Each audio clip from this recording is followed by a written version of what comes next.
Richard Blackstone's hand froze on the Mercedes door handle. "Don't move!" The whisper came from behind his seat, a child's voice, trembling but determined. "Bomb! Under your seat!" He turned slowly. A small black girl, maybe 8 years old, crouched in his back seat like a frightened sparrow. Her clothes were torn, her face smudged with dirt, but her eyes burned with urgent clarity. "I saw the bad man put wires under your car," she whispered. "You have to get out now." Richard didn't question. Something in her voice, pure, desperate honesty, made him believe instantly. He slipped from the driver's seat just as she pushed open the rear door. "Run!" she commanded, grabbing his expensive suit jacket with tiny fingers. They sprinted across the parking lot. Behind them, the Mercedes erupted in a ball of orange flame and twisted metal.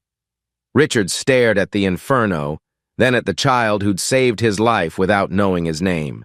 She was already disappearing into the shadows. Sirens screamed through downtown as fire trucks surrounded the burning Mercedes. Richard stood behind police tape, his designer suit now wrinkled and soot-stained, watching investigators comb through the wreckage. "Professional job," Detective Morrison muttered, holding up twisted metal fragments. "C4 explosive, remote detonator. Someone wanted you very dead, Mr. Blackstone." But Richard wasn't listening. His eyes scanned the shadows where the girl had vanished. Who was she? Why had she risked everything to save a complete stranger? "Sir?" Detective Morrison waved a hand in front of Richard's face. "We need to discuss your security arrangements." "That child," Richard said softly. "She saved my life." "What child?" Richard pointed toward the alley. Empty, as if she'd been a ghost.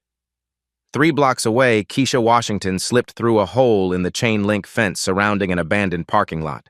Her heart still hammered from the explosion, but relief flooded through her. The nice man had listened. He was alive. "Keisha, baby, where have you been?" Her mother's voice, weak and raspy, came from inside a rust-eaten Honda Civic with 3 flat tires and a spider-webbed windshield. Denise Washington lay across the back seat, wrapped in a moth-eaten blanket. Her face was gray with exhaustion, her breathing shallow. The cancer was winning. "Just walking, Mama." Keisha crawled into the front seat, which served as her bed. She didn't mention the bomb, the explosion, or saving someone's life. Mama had enough worries. "Did you eat today?" Denise struggled to sit up. "Yes, Mama." A lie.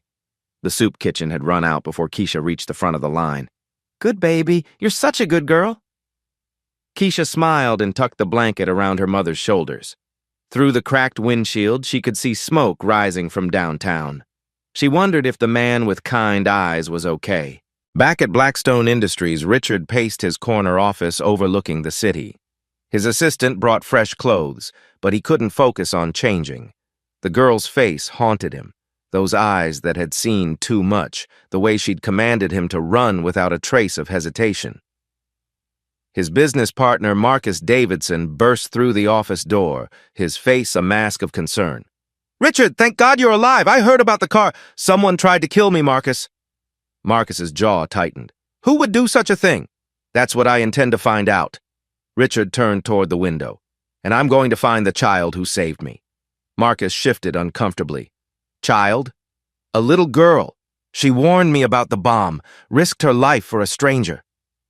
Richard's voice carried a wonder he hadn't felt in years. "When was the last time you saw someone do something purely good, Marcus? No agenda, no profit motive, just kindness." "Richard, you're in shock. Let's focus on security." "No!" Richard's voice grew firm. "I'm going to find her, and I'm going to thank her properly." As Marcus left the office, his concerned expression melted into something darker. He pulled out his phone and dialed. "We have a problem," he whispered into the receiver. "There was a witness."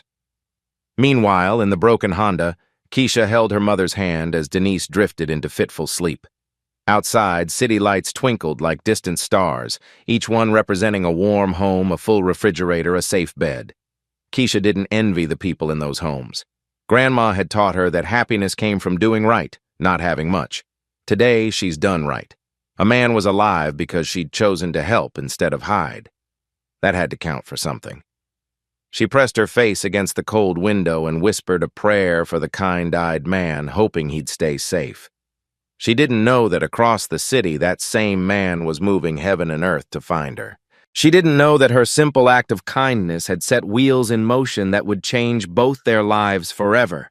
Tomorrow would bring new challenges, new dangers, and new choices. But tonight, in a broken car with a dying mother, Keisha Washington slept peacefully, her conscience clear as starlight. The next morning, Richard's security team presented him with a stack of surveillance footage, 23 cameras, 17 angles, and one clear image, a small figure slipping through shadows moments before the explosion. "Enhance Sector 7, Richard commanded, leaning over the technician's shoulder. The pixelated image sharpened, a girl, maybe 8 years old, moving with the practiced stealth of someone who'd learned to be invisible. She paused at his Mercedes, looked around carefully, then noticed something underneath the chassis that made her freeze in terror. "There," Richard pointed. She saw whoever planted the bomb. His head of security, Carter, frowned at the screen. "Kid's probably homeless. They camp in the industrial district. Want me to canvass the area?" "Carefully," Richard warned. "She's not a suspect. She's a hero." 3 miles away, Keisha crouched behind a dumpster, watching 2 men in dark suits question the soup kitchen volunteers. Her stomach clenched with hunger and fear. "Little girl about 8, dark hair," one of them said, showing a photo. "Might have been around the Blackstone building yesterday." Mrs. Rodriguez, who ran the kitchen, shook her head firmly. "No children here yesterday. The kitchen was closed for repairs." The lie came so naturally, so protectively, that Keisha's heart swelled with gratitude. Mrs. Rodriguez had spotted her hiding and was buying her time. When the men left, Keisha slipped away through back alleys she knew like a map. Someone was looking for her. Someone dangerous. She made it back to the parking lot as her mother was having another coughing fit, this one worse than usual. Blood specks dotted the tissue when Denise pulled it away from her mouth. "Mama, you need a doctor." "Doctors cost money, baby."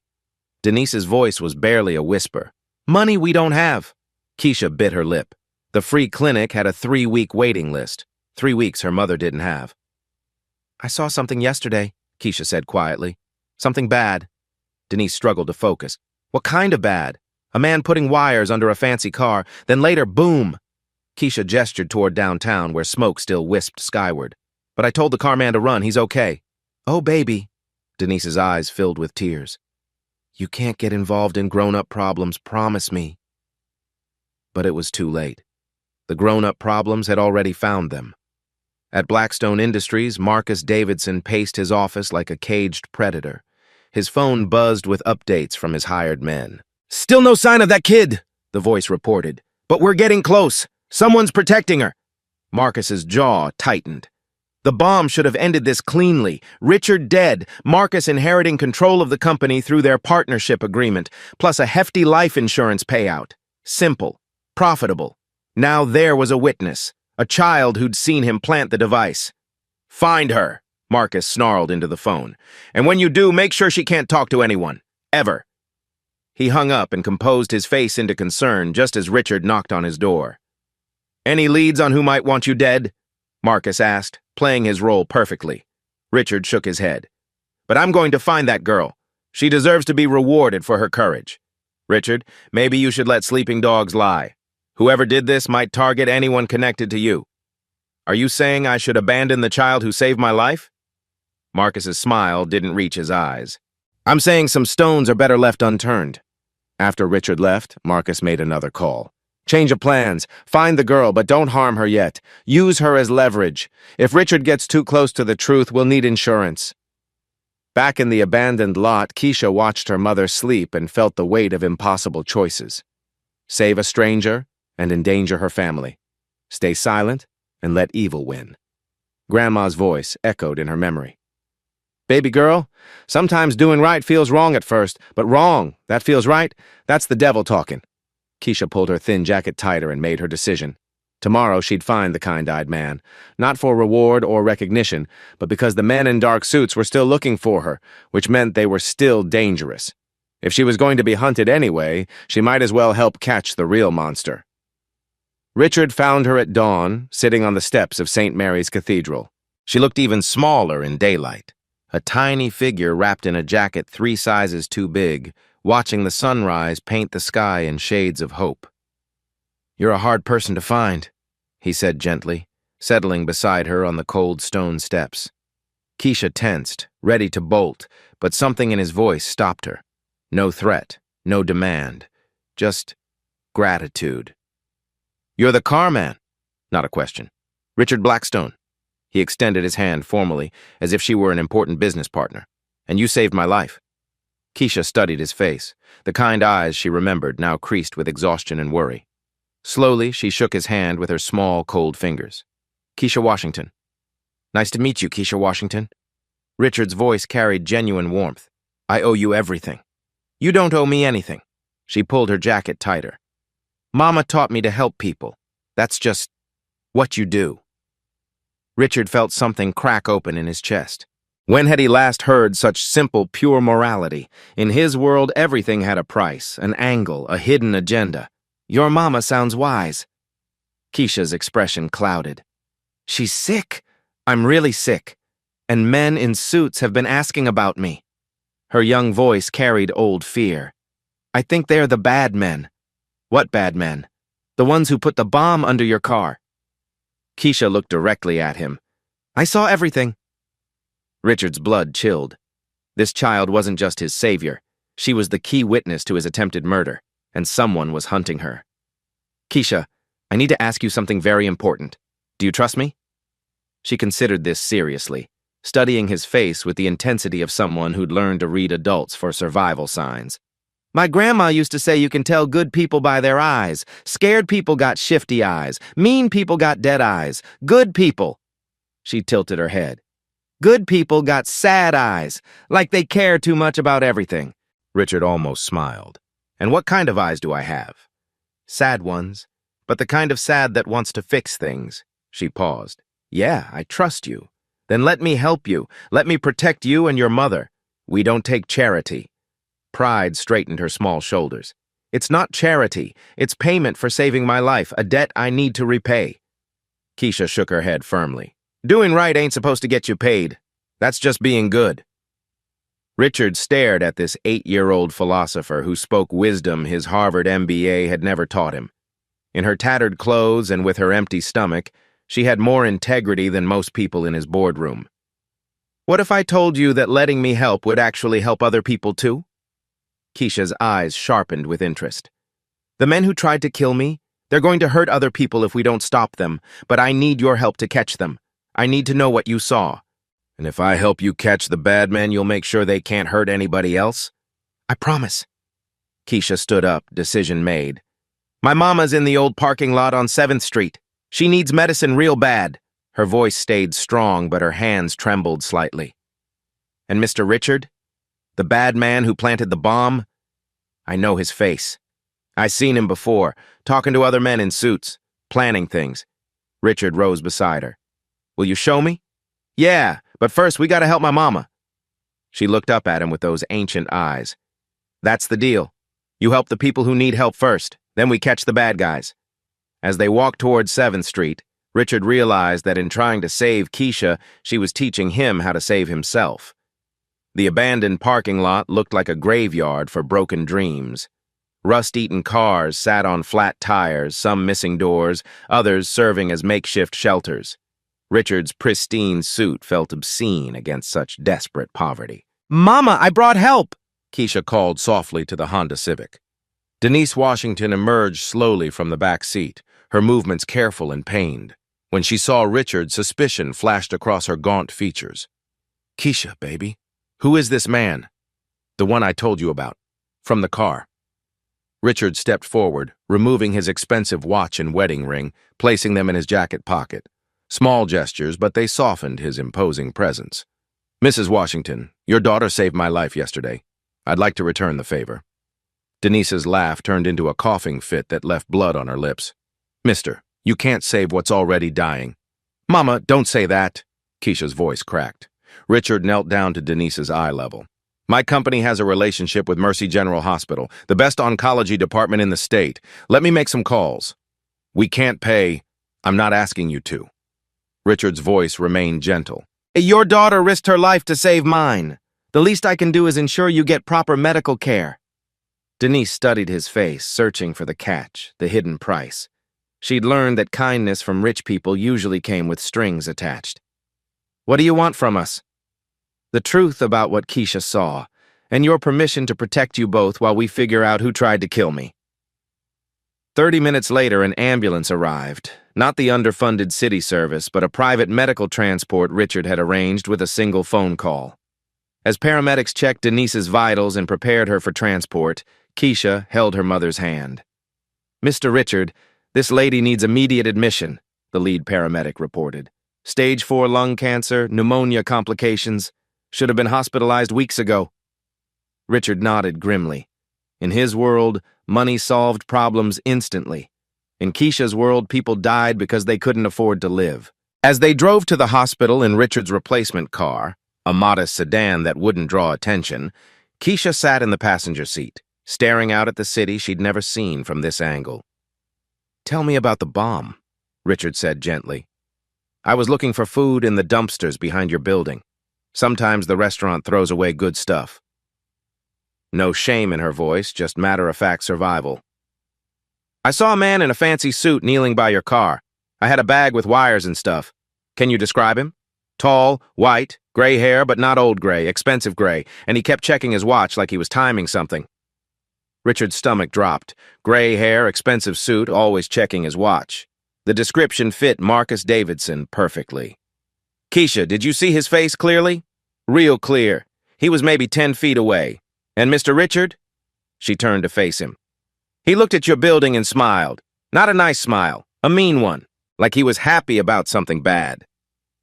At Mercy General, Richard's influence opened doors that had been locked to people like Denise for years. Within an hour, she was in a private room with an oncology team developing an aggressive treatment plan. "Mr. Blackstone, we can't promise miracles," Dr. Sarah Kim explained. "But if she'd come to us 2 weeks ago, her prognosis would be much better. Delayed treatment due to financial constraints is one of our biggest challenges." Richard made a mental note.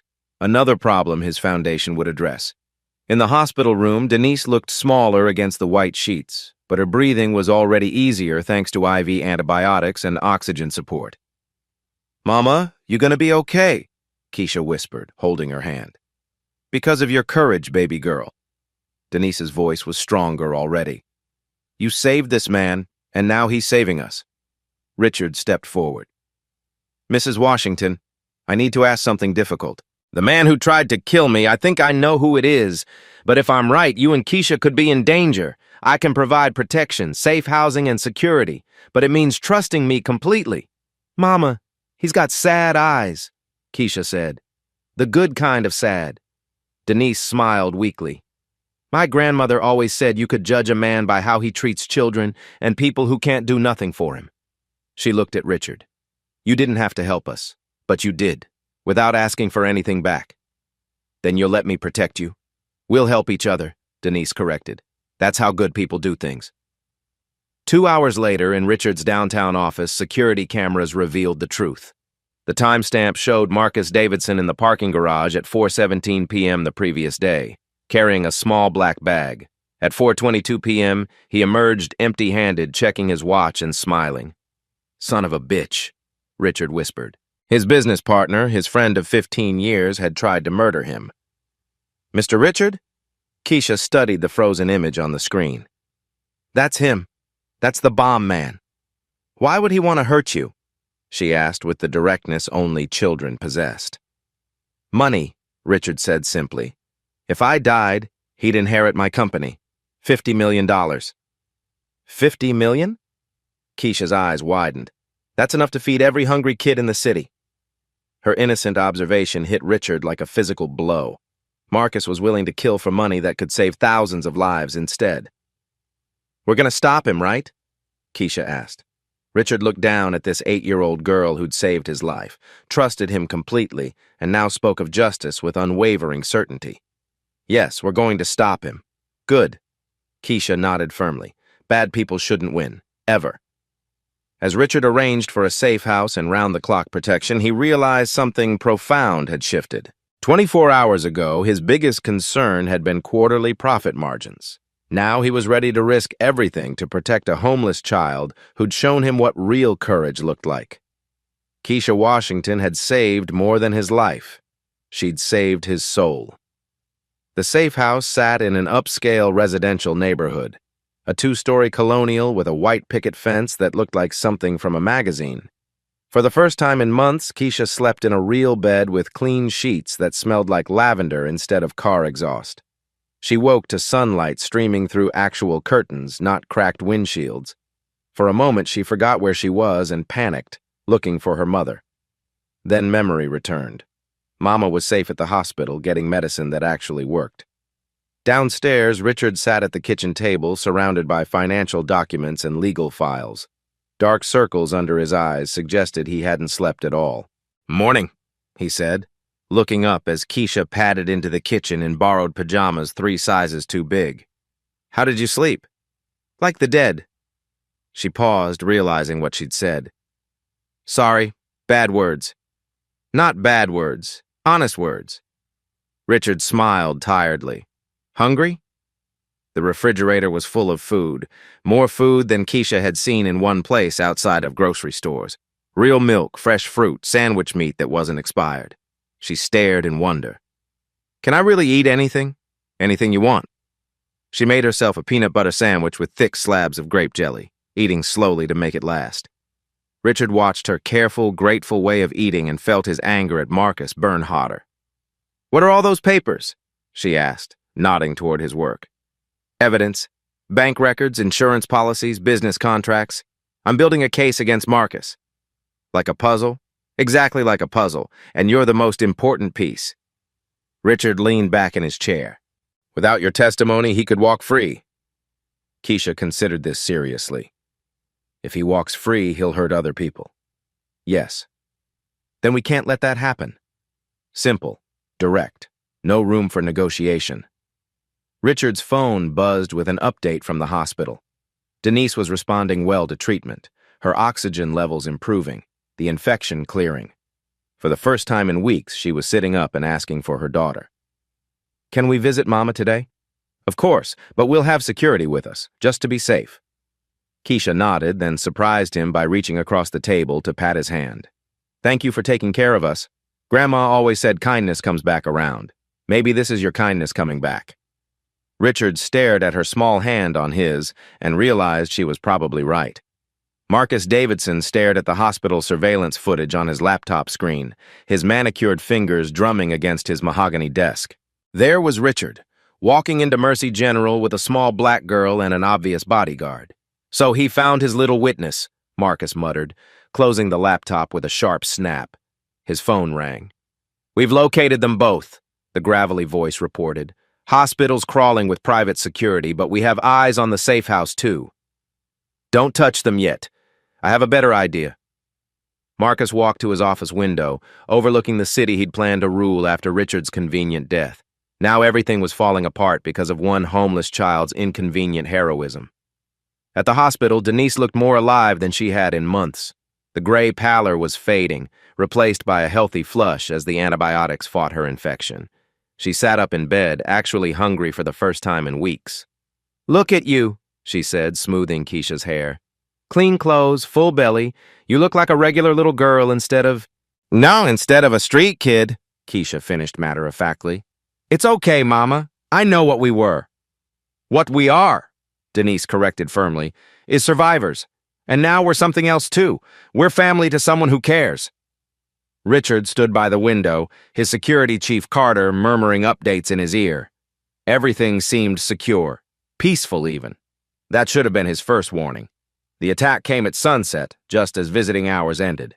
Richard's phone rang as they prepared to leave the hospital. Marcus's name appeared on the screen. "Richard, thank God you're alive. I've been worried sick." "Cut the act, Marcus. I know it was you." A pause. Then Marcus's voice changed, dropping its concerned facade. "Proof is such a tricky thing, isn't it? Especially when it comes from the mouth of a homeless child. What do you want?" "Simple. Call off your investigation. Forget about the bomb. In exchange, your new little family stays safe." Richard's blood chilled. If you touch them— Richard, I don't want to hurt anyone, but you're forcing my hand. Did you really think you could hide them forever? Through the hospital window, Richard saw black SUVs surrounding the building. Not police cars, private vehicles with tinted windows. Carter, Richard whispered urgently. We're compromised. His security chief was already moving, speaking rapidly into his radio. But Marcus had planned well. The exits were blocked, the stairs covered. You have 10 minutes, Marcus continued over the phone. Walk away from this investigation or learn what happens when you interfere with business. The line went dead. Carter grabbed Richard's arm. Back exit now. My men are creating a diversion. They moved quickly through hospital corridors, Keisha holding her mother's hand as Denise struggled to walk on unsteady legs. The IV had been pulled free, medical tape still clinging to her arm. What's happening? Denise asked, fear creeping into her voice. The bad man found us, Keisha said simply. But Mr. Richard's gonna protect us. They reached the service elevator just as gunfire erupted on the floor above. Carter's men engaging Marcus's hired thugs. The hospital's alarm system screamed, red lights flashing. Mama can't run, Keisha said, seeing her mother's labored breathing. Yes, I can, Denise gasped. For you, baby, I can do anything. They made it to the parking garage, Carter's backup team providing cover. But as they approached the armored car, Marcus himself stepped out from behind a concrete pillar, flanked by 2 men with guns. Hello, Richard. So good to see you again. Marcus looked exactly as Keisha had described. Tall, expensively dressed, with silver hair and a smile that never reached his eyes. But now Richard could see what he'd missed for 15 years. The cold calculation, the complete absence of conscience. Let them go, Marcus. Go. Your fight is with me. My fight is with anyone who threatens my future. Marcus's gaze fell on Keisha. Such a brave little girl, too brave for her own good. Keisha stepped forward, shielding her mother despite being barely waist-high to the armed men. You're the bomb man. You tried to kill Mr. Richard. Smart child. Pity intelligence doesn't guarantee longevity. Marcus, please, Richard started. Please. You think this is a negotiation? Marcus laughed. You were supposed to die cleanly. Now it's messy. Now there are witnesses. Now I have to clean up loose ends. One of his gunmen raised his weapon. That's when Emma Blackstone's scream echoed through the parking garage. Richard spun around to see his 15-year-old daughter being dragged from a van, her school uniform torn, terror on her young face. Daddy! Emma! Richard lunged forward but stopped as guns swung toward him. Marcus smiled his dead smile. Insurance policy. I borrowed your daughter from her private school. Amazing how easy it is to walk past security when you're a family friend. You bastard! Language, Richard. There are children present. Marcus checked his expensive watch. Here's how this works. You call the FBI, tell them you made a mistake about the bombing. Stress-induced hallucination, perhaps. In return, your daughter goes home safely. And if I refuse? Marcus's smile widened. Then both your daughters have accidents. Tragic, really. Home invasion at the safe house, random violence at a private school. These things happen in our dangerous world. Richard looked at Keisha, who was staring at Emma with recognition and dawning horror. Then at Denise, barely standing but ready to fight for her child. Finally at Emma, his precious daughter, terrified and helpless. Marcus had engineered the perfect trap. Save one family, doom the other. Choose blood over justice, or justice over blood. Tick-tock, Richard. Even my patience has limits. Richard's hands clenched into fists as he faced the impossible choice that would define not just his life, but the kind of man he truly was. The silence stretched like a taut wire, ready to snap. Richard stared at his daughter's terrified face, then at Keisha's determined eyes, weighing impossible choices. Then Keisha did something that changed everything. She stepped forward, small hands raised in surrender. I'll go with you if you let them go. Keisha, no! Denise gasped. Baby, you don't understand. Richard started. I understand plenty. Keisha's 8-year-old voice carried ancient wisdom. Bad men like him? They never keep promises anyway. He's gonna hurt everybody no matter what we do. She looked directly at Marcus. But I got something you need more than you need them dead. Marcus raised an eyebrow, intrigued despite himself. What could you possibly offer me? Proof you planted that bomb. Real proof, not just what I saw. Keisha's voice stayed steady. I took pictures. The parking garage fell silent except for the distant wail of sirens. Pictures? Richard whispered. Found a phone in the dumpster. Still working, just a cracked screen. Keisha never took her eyes off Marcus. I thought the man in your car looked suspicious, so I took pictures. Got real clear shots of his face, the bomb, everything. Marcus's confident expression flickered. You're lying. Am I? Keisha reached slowly into her jacket pocket and pulled out a battered smartphone. The screen was spider-webbed but functional. Want me to show the police? Or you want to let everyone go and we'll talk about a deal? It was a bluff. A desperate, brilliant 8-year-old's bluff. But Marcus couldn't risk it being true. Show me the phone, he demanded. Let the girls go first. Keisha, don't, Emma called out, struggling against her captor. It's okay, Keisha said, surprising everyone by smiling at Emma. We're going to be friends, I think. Both got brave hearts. Marcus weighed his options. The phone could contain nothing, or it could destroy him. Either way, the child was the key to everything. Fine, release the older girl. Emma ran to her father's arms as Carter's men inched closer through the shadows. Now the phone, Marcus said. Keisha looked at her mother, then at Richard. You trust me? With my life, Richard said without hesitation. Keisha nodded and tossed the phone to Marcus. He caught it and thumbed the power button. The cracked screen lit up, showing a photo gallery icon. He opened it eagerly, then his face went white. The photos were real. Crystal clear shots of Marcus kneeling beside Richard's Mercedes, bomb components visible, his face unmistakably recognizable. Timestamps showing date and time, digital evidence that would destroy him in any court. How did a homeless child... My grandma taught me to document everything bad I see. Said truth is the only weapon poor people got. Keisha's voice carried quiet pride. I'd document lots of things. Police beating people, store owners cheating customers, rich men planting bombs. Marcus stared at the phone, realizing his fatal mistake. He'd underestimated the intelligence and resourcefulness of a child who'd learned survival in ways his privileged mind couldn't comprehend. Delete them, he snarled. Can't. Already uploaded to the cloud. 3 different accounts. Keisha tilted her head. Funny thing about free internet at libraries. Lets you do lots of stuff when you're smart enough. The lie was perfect, delivered with such casual confidence that Marcus believed it completely. His gunmen shifted nervously as Carter's team surrounded them. The FBI sirens were getting closer. Someone had called them during the standoff. You little... I also sent copies to someone safe, Keisha continued. If anything happens to me or my mama or the Blackstones, they got instructions to give everything to the police. Marcus's empire was crumbling, undone by a homeless child's quick thinking and moral courage. Richard stared at Keisha with something approaching awe. She'd turned their darkest moment into victory through pure intelligence and unshakable ethics. You saved us all, he whispered. We saved each other, Keisha corrected. That's what families do.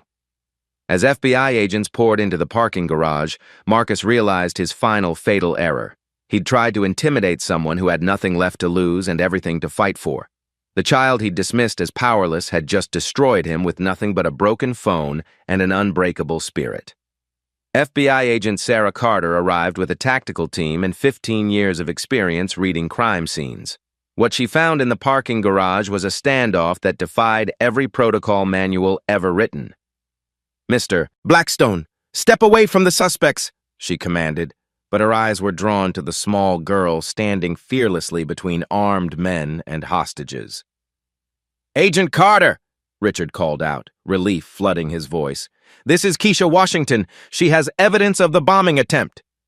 Marcus sneered, still clutching the phone. Evidence from a homeless child? What jury would believe? FBI forensics would believe it, Keisha interrupted calmly.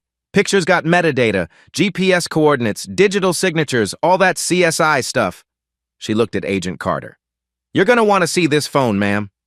Agent Carter approached carefully, noting how the child commanded the attention of everyone present. Armed criminals, wealthy businessmen, even her own tactical team. What's on the phone? Carter asked. Marcus laughed desperately. Nothing. The ravings of a street child trying to... Photos of you planting a C4 device under my Mercedes. Richard said coldly. Time-stamped, geotagged, admissible in court. The tactical team spread out, weapons trained on Marcus's hired gunmen. The garage filled with red laser dots as sniper sights found their targets. I want to see those photos, Agent Carter said, her voice carrying federal authority. Now. Marcus backed against the concrete pillar, his expensive suit rumpled, his silver hair no longer perfectly styled. Sweat beaded on his forehead as he realized the magnitude of his miscalculation.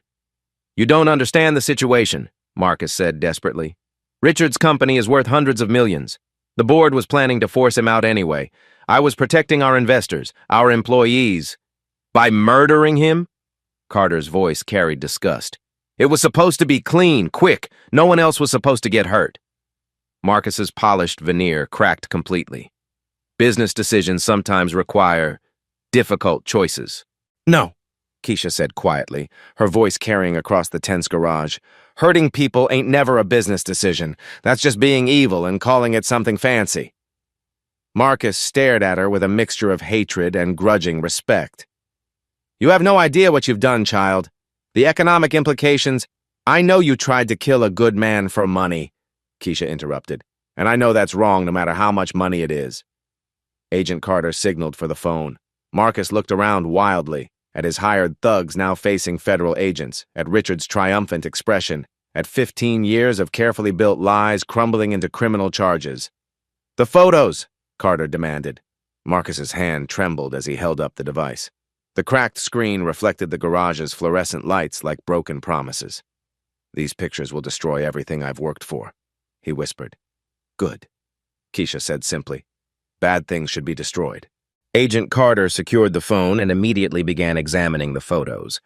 Her expression grew grimmer with each image, clear, damning evidence of Marcus's crime. The metadata confirmed everything: date, time, location, even the serial number of the explosive device. Marcus Davidson, she said formally, you're under arrest for attempted murder, conspiracy, kidnapping, domestic terrorism, and federal explosives violations. Wait, Marcus said, desperation making his voice crack. I can offer you information. Financial crimes, political corruption, things worth more than... Nothing's worth more than trying to murder your best friend, Richard said coldly. As Agent Carter read Marcus his rights, his hired gunmen surrendered without resistance. They were career criminals, not ideologues. When the money stopped flowing, their loyalty evaporated instantly. How? Marcus gasped as handcuffs clicked around his wrists. How does a homeless child destroy everything I built? Because what you built was built on hurting people, Keisha replied with the wisdom of someone far older than 8. Grandma used to say that houses built on lies fall down when the truth wind blows. Today was really windy. Marcus looked at her with something approaching awe. You planned this. All of it. The phone, the photos, even getting caught in the garage. It was all strategy. No, Keisha shook her head. I just did what was right each time I had to choose. Right adds up to good things. Wrong adds up to... She gestured at his handcuffs. That. Richard knelt beside Keisha, Emma joining them in a spontaneous embrace that included Denise, still weak but standing proud with the strength that comes from watching your child change the world. You saved us all, Richard whispered to Keisha. We saved each other, she corrected. That's what real families do. Agent Carter finished processing the scene and approached the unlikely family. Miss Washington, these photos will be crucial evidence in the federal case against Mr. Davidson. The trial will likely take months. Are you prepared to testify? Keisha looked at her mother, then at Richard and Emma, then back at Agent Carter. The weight of justice rested on her small shoulders, but she carried it with the same quiet strength she'd shown since the beginning. Yes, ma'am. It's the right thing to do. And besides, she smiled, I got a good family to help me through it. As Marcus was led away in handcuffs, he turned for one last look at the child who'd brought down his empire. Keisha watched him go with pity rather than triumph. I hope prison teaches you how to be better, she called out to him. People can change if they want to, even you. Even facing life imprisonment, Marcus couldn't help but be amazed by her unwavering belief in human redemption. The garage slowly emptied as evidence was collected and statements taken. Richard stood with his arm around Emma, watching as Denise was helped into a medical transport to return to the hospital. "Dad," Emma said quietly, "Keisha's braver than anyone I know." "Braver than anyone any of us know," Richard agreed. "She taught me that real courage isn't about having no fear. It's about doing right despite the fear." Agent Carter approached with final paperwork. "Mr. Blackstone, this case will make national news. Your family's privacy might be compromised for a while." "Agent Carter," Richard said firmly, "Keisha Washington is my family now. Whatever protection my name and resources can provide, she has it, forever." As they prepared to leave the garage, Keisha took one last look at the spot where Marcus had made his final stand. Tomorrow would bring lawyers and courtrooms, media attention, and legal complexities. But tonight, she was going home with a family who loved her, to a mother who was healing, and to a future brighter than any she dared imagine when she'd whispered that first warning in a stranger's car. 6 months later, the morning sun streamed through the windows of the Blackstone family home, illuminating a scene that would have been impossible to imagine during those dark days in the parking garage. Keisha sat at the breakfast table, no longer the skeletal child in oversized clothes, but a healthy 8-year-old in a school uniform that actually fit.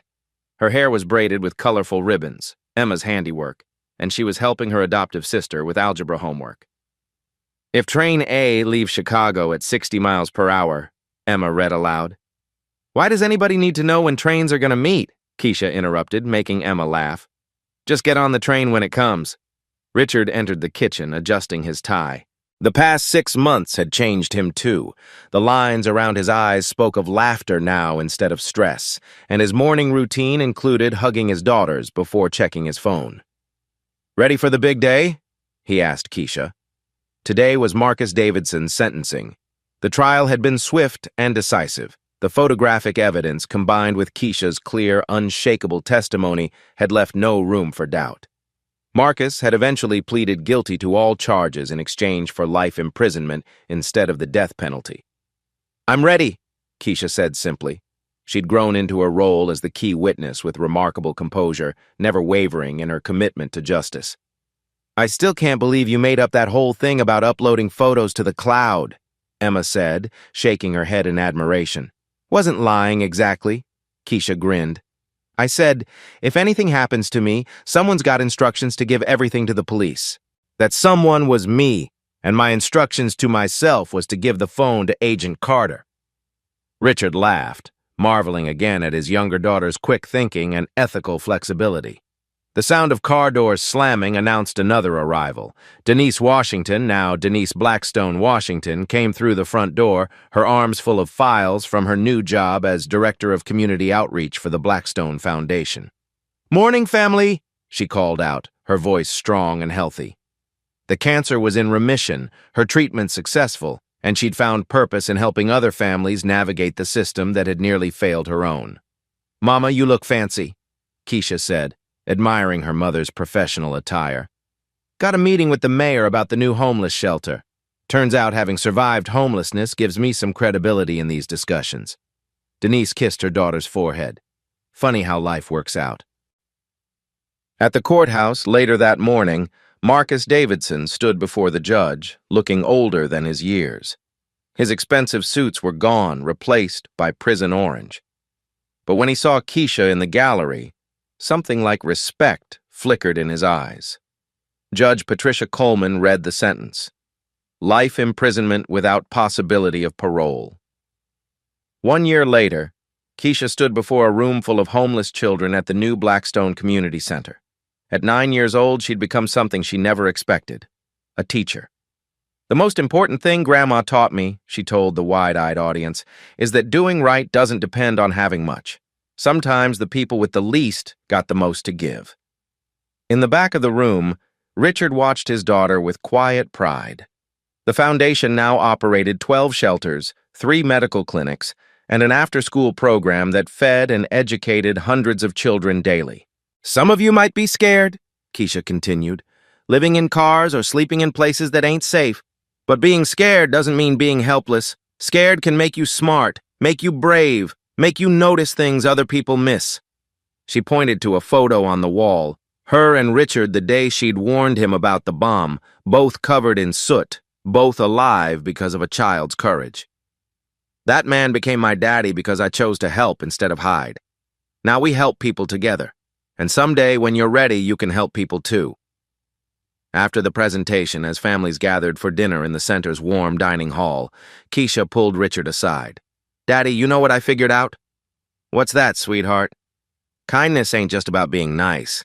It's about seeing when the world's broken and deciding to fix your piece of it." Richard smiled, wrapping his daughter in a hug. I couldn't have said it better myself. Outside, snow began to fall, blanketing the city in fresh possibilities. Inside, over 100 people who might otherwise be hungry or cold sat around tables sharing meals and hope. Marcus Davidson had tried to destroy one life for money. Instead, his evil had planted seeds of kindness that now fed an entire community. Keisha Washington, once homeless, now home, had proven that heroes don't need capes or superpowers. Sometimes they just need the courage to whisper a warning in the dark. Call to action. If this story moved you, hit that like button and subscribe for more tales that prove kindness is the most powerful force in the world. Comment below and tell us about a time when someone's small act of courage changed everything, because every hero's journey starts with someone brave enough to care.